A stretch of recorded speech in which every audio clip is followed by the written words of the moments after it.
वो ट्रेन में जा रही है, लोग उसको घूर घूर के देख रहे हैं। वो रास्ते में चल रही है, लोग उसको तमाशा बना रहे हैं। अगर ऐसा कपड़ा आपने अपनी बहू बेटी को लाके दिया है तो जरा ये हदीस भी आप सुन लीजिए।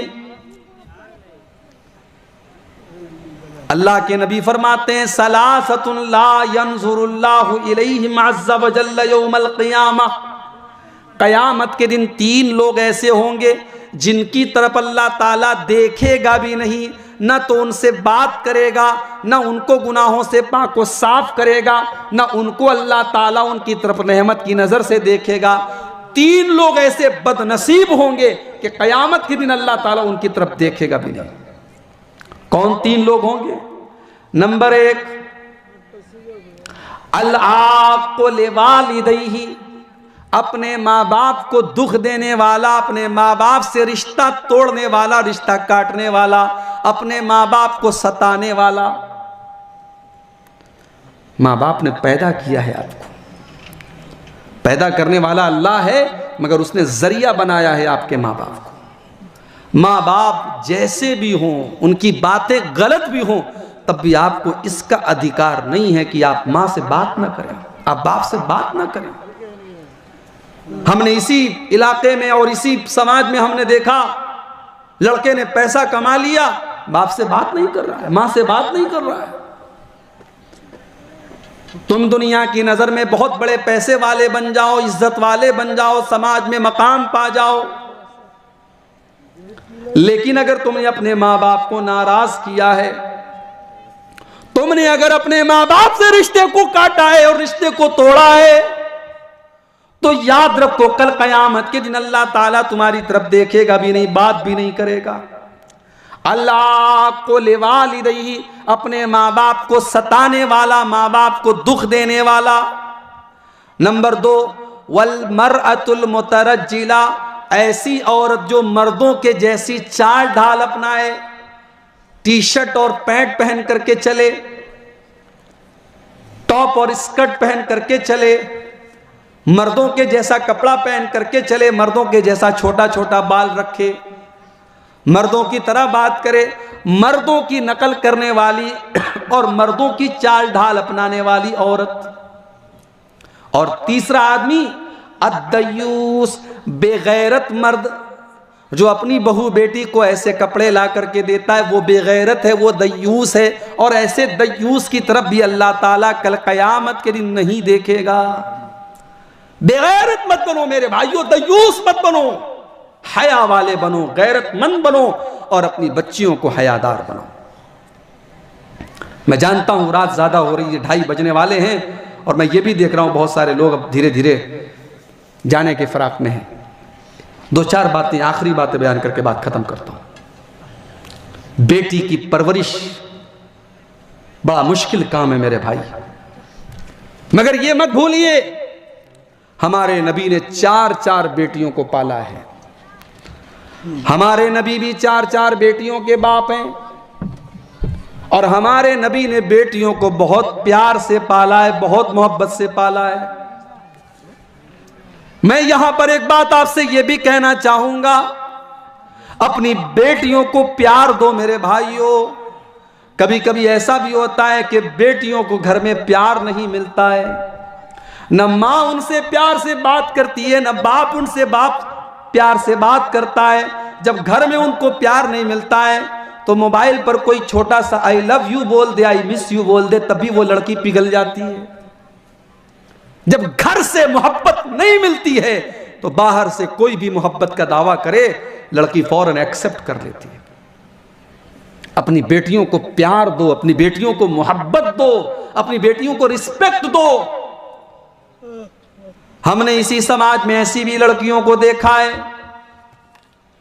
बाप उनसे जिंदगी बर्बाद नहीं करता है।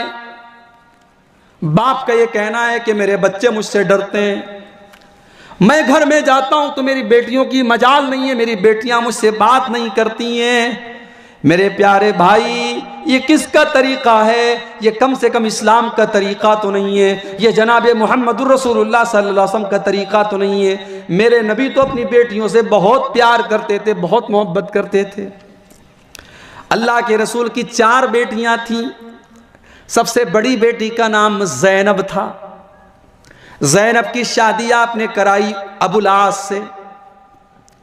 जब शादी हुई थी तो अबुल आस मुसलमान नहीं थे और अभी अल्लाह के नबी भी नबी नहीं थे। नबी होने के पहले शादी हुई थी अबुल आस से। जब इस्लाम की पहली लड़ाई होती है ग़ज़वा बद्र की लड़ाई में मुसलमानों के खिलाफ लड़ने वालों में नबी का ये दामाद अबुल आस भी आता है, जो अभी मुसलमान नहीं हुआ है। अपनी कौम के दबाव में, प्रेशर में अबुल आस भी इस लड़ाई के मैदान में आते हैं। और जब जंग खत्म हो जाती है और गिरफ्तार होने वाले कैदियों को जब पकड़ करके लाया जाता है, उन कैदियों में नबी अकरम के ये दामाद अबुल आस भी गिरफ्तार होकर के आते हैं। जब अल्लाह के नबी अपने सहाबा से कहते हैं कि जो कैदी गिरफ्तार होकर के आए हैं उनसे पैसा ले लो, उनसे फिदिया ले लो, उनको रिहा कर दो, तो अल्लाह के नबी की सबसे बड़ी बेटी ज़ैनब भी अपने शौहर को छुड़ाने के लिए अपने गले का हार लेकर के आती हैं और मुसलमानों को वो हार दे करके कहती हैं मेरे शौहर को छोड़ दो, मेरे शौहर को रिहा कर दो। जब अल्लाह के रसूल के सामने आपकी बेटी का वो हार लाया जाता है, अल्लाह के नबी अपनी बेटी के हार को पहचानते थे। ये हार अल्लाह के नबी की पहली बीवी हजरत खदीजा ने अपनी बेटी ज़ैनब को उनकी शादी के मौके पर दिया था। अल्लाह के नबी अपनी बेटी के हार को देखते हैं, नबी अकरम की आंखों से आंसू बहने लगते हैं, नबी अकरम ज़ारो कतार रोने लगते हैं और अपने साहबा से कहते हैं, ओ मुसलमानों, अगर हो सके तो ज़ैनब का हार उसको वापस कर दो, ये मेरी बीवी खदीजा की यादगार है, ये मेरी बीवी खदीजा ने अपनी बेटी की शादी के मौके पर दिया था। मुसलमानों ने वो हार वापस कर दिया। अल्लाह के नबी अपनी बेटियों से इतना प्यार करते थे मेरे भाई।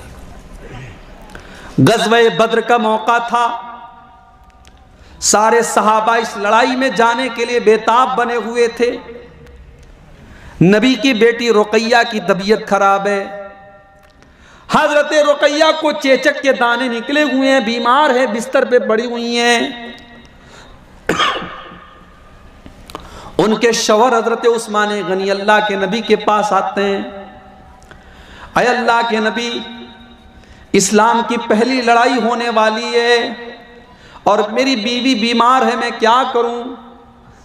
अल्लाह के नबी कहते हैं, उस्मान, तुम अपनी बीवी की इयादत करो, तुम अपनी बीवी का ख्याल रखो, मैं तुम्हें गारंटी देता हूं तुम्हें ग़ज़वा बद्र में शामिल होने का पूरा पूरा सवाब मिलेगा, तुम्हारे सवाब में कोई कमी नहीं आएगी। अय उस्मान गनी, मैं गारंटी लेता हूं तुम मेरी बेटी का ख्याल रखो, मेरी बेटी बीमार है। अल्लाह के नबी अपनी बेटियों से इतना प्यार करते थे कि अपनी बेटी का ख्याल रखने के लिए अपने दामाद को आपने जंग के मैदान में जाने नहीं दिया।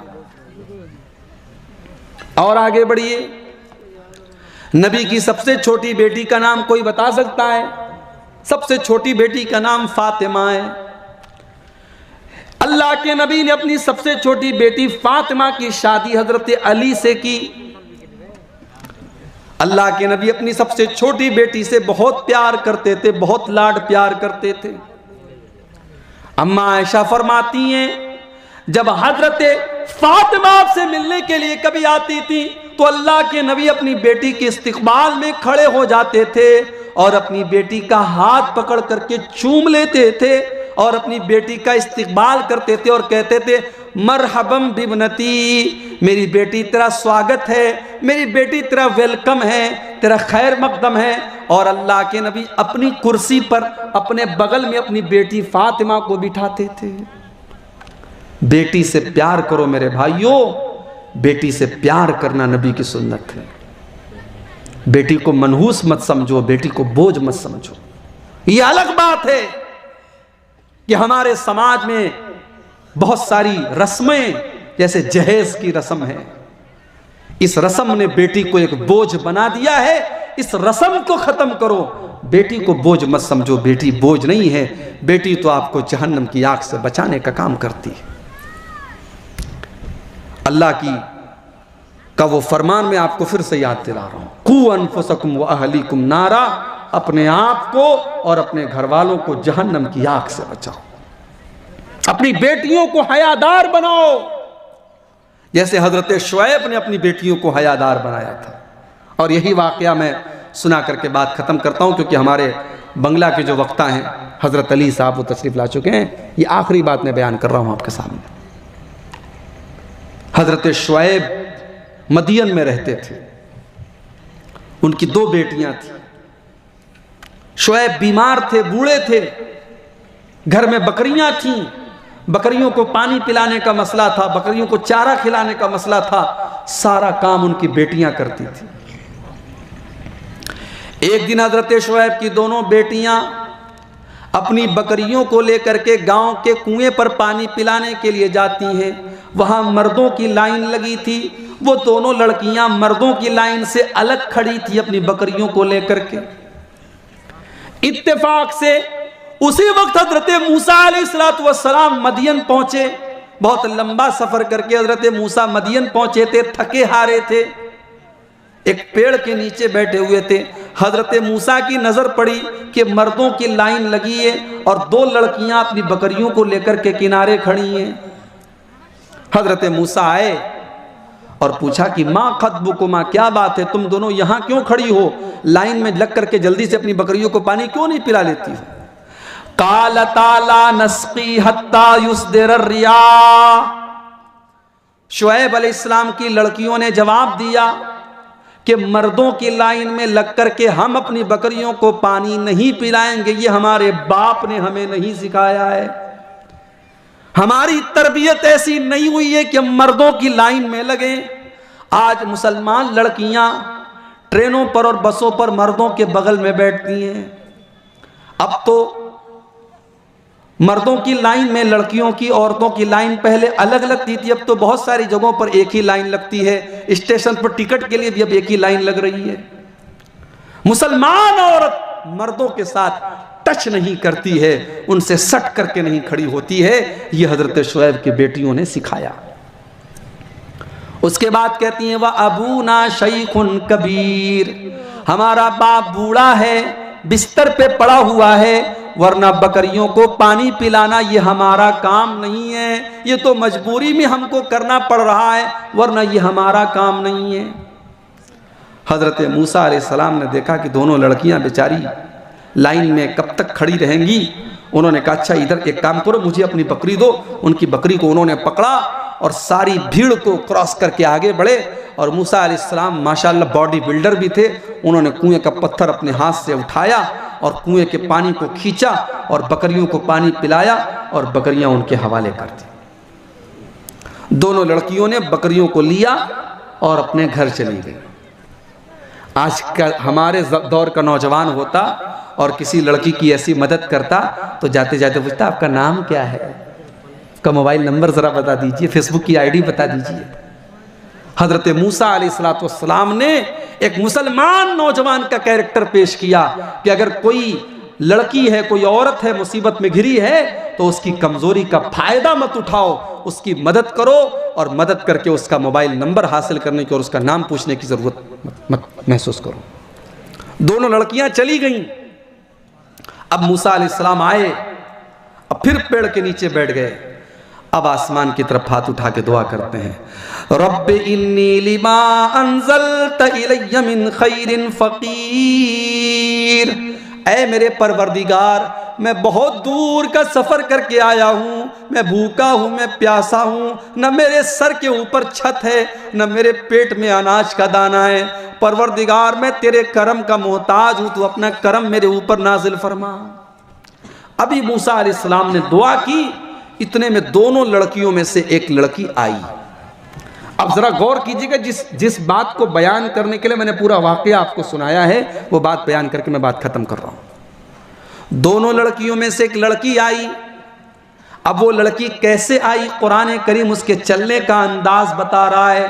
फजाअतहु इहदाहुमा तमशी अला इस्तिहयाइन, दोनों लड़कियों में से एक लड़की शर्माते शर्माते शर्माते शर्माते चलते चलते आई।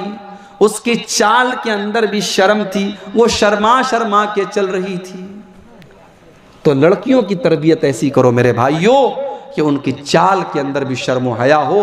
अगर आप बेटी के बाप हैं तो आपको ये सबक सीखना चाहिए जो हज़रत शुएब अलैहिस्सलाम की बेटियों ने हमें और आपको दिया है कि एक मुसलमान औरत की चाल के अंदर भी शर्म व हया होनी चाहिए। ये औलाद की तरबियत और घर वालों की तरबियत के ताल्लुक़ से चंद अहम बातें थी। हम अल्लाह से दुआ करते हैं रब्बुल आलमीन हम सबको अपनी और अपने घर वालों की इस्लाह करने की तौफ़ीक़ अता फ़रमाए।